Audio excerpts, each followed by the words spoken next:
ছিল আমার বার্থডে, আর আমার বার্থডে সেলিব্রেশন হয়েছে আমার দিদির বাড়িতে। তারই কিছু মুহূর্ত তোমাদের সাথে শেয়ার করছি।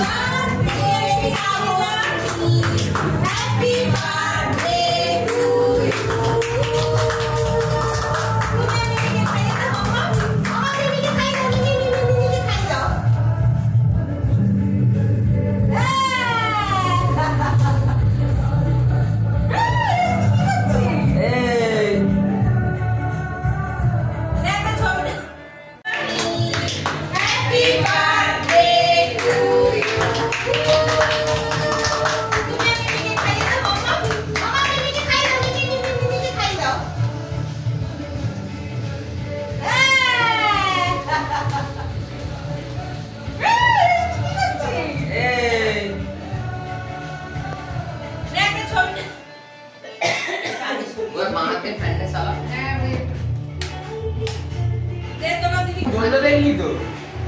প্লেন নিয়ে হাতে সবাই খাবে।